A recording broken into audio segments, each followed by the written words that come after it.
Welcome to the State of the Nation weekly update, proudly sponsored by Pace Car Rental.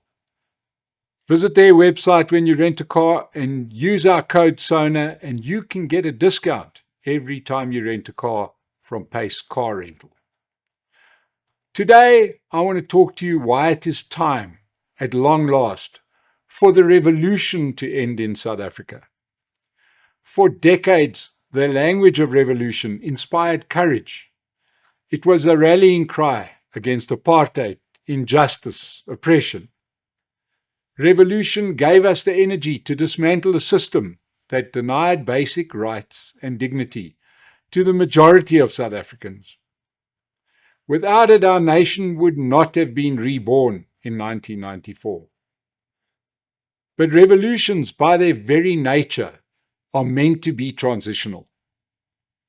They are meant to overturn an old order so that something better, something more stable can take its place. The purpose of a revolution is not to govern forever. The purpose of a revolution is to make itself unnecessary. 3 decades into our democracy, we must ask ourselves, what happens when a revolution continues long after its mission has been accomplished? We now see politics that glorify struggle but neglect solutions. We see leaders who weaponize the language of liberation to excuse corruption and failure. We see policies that cling to slogans rather than deliver prosperity. We see the Tembisa Hospital. We see the Madlanga Commission with its crooked policemen and its crooked politicians. Most tragically, we see millions of South Africans trapped in poverty, unemployment, and hunger because our leaders are still fighting the ghosts of yesterday instead of building our future. The revolution, in its endless repetition, has become a prison, one that locks our people out of opportunity, enterprise, and growth. South Africa does not need permanent revolution. South Africa needs reconstruction. We need jobs, not rhetoric. We need to trade with serious countries, not ideological associations with old partners in the struggle.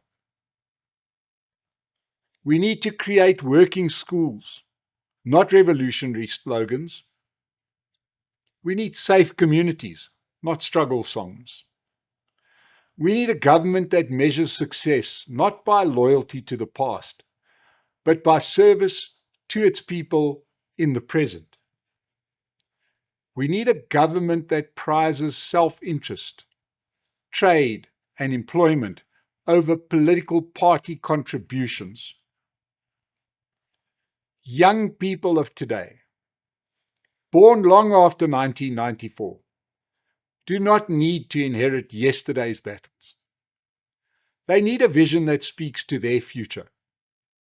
Digital skills, global competitiveness, green industries, infrastructure that works, and an economy that grows for everyone.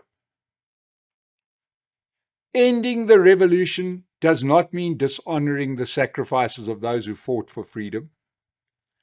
On the contrary, it means fulfilling their dream.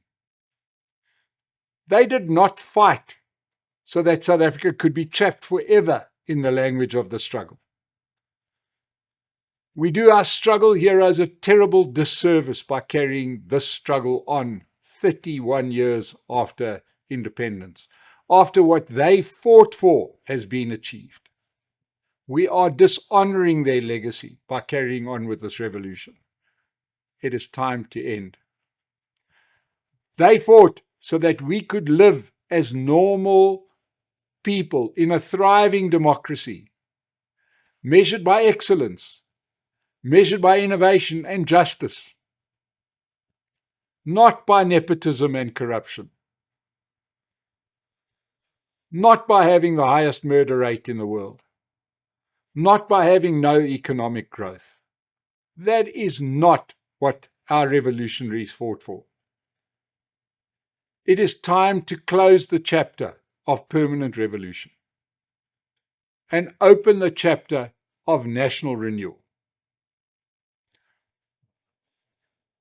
It is time that we tear this revolution down. What South Africa now needs is building up.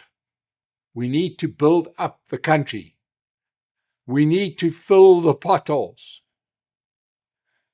The struggle era gave us freedom. Now it is our duty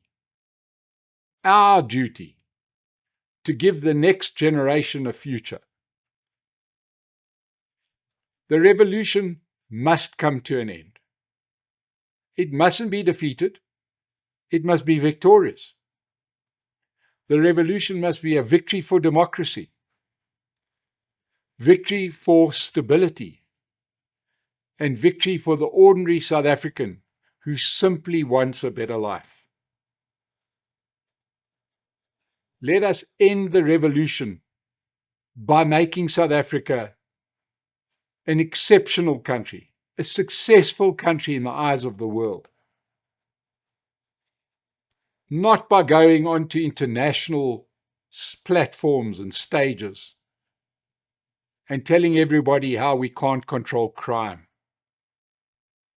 We shouldn't go to the United Nations and talk more about other countries achieving justice when we can't provide justice in our own country.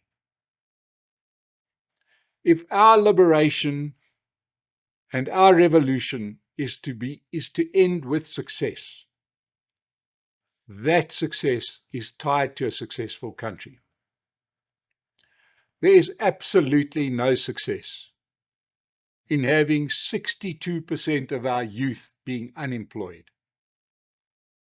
There is no success in having children dying in pit latrines and having some of the worst educational outcomes in the world.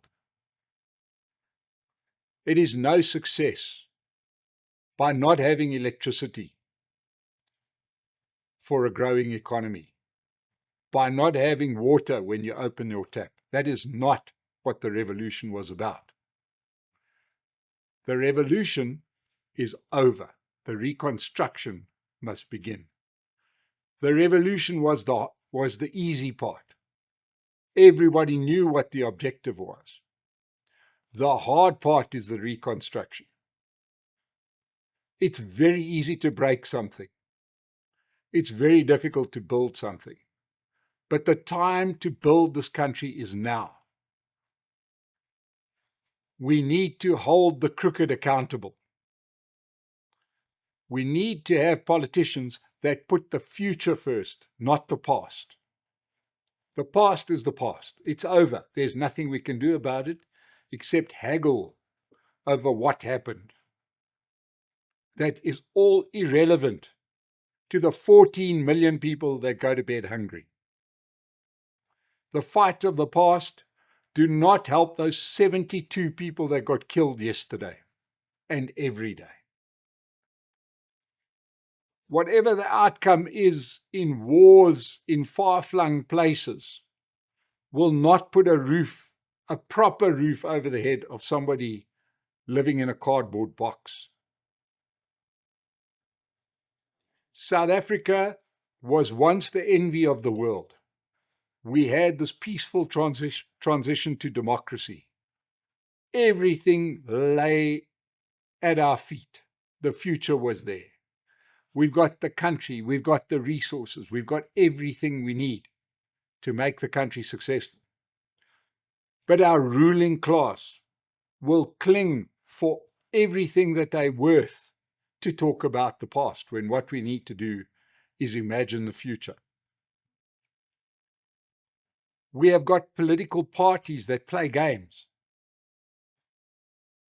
that would rather have bad governance than have somebody that tweeted something I didn't like more than a decade ago. And it pains me as a South African to see us throwing away the future, because I see a next generation that are ready to take the revolution on. The revolution is to make this country a first world country for everybody. Not to hammer away at what is different, but hammer away at what we need to do, which is to make this country successful. Join me. Join the people of South Africa that want to make this country a successful country by explaining to our politicians that the past is the past. Thank them for their service or whatever it is that we need to do to get rid of them, so that we can put people in there who have a vision for the future, a country that works.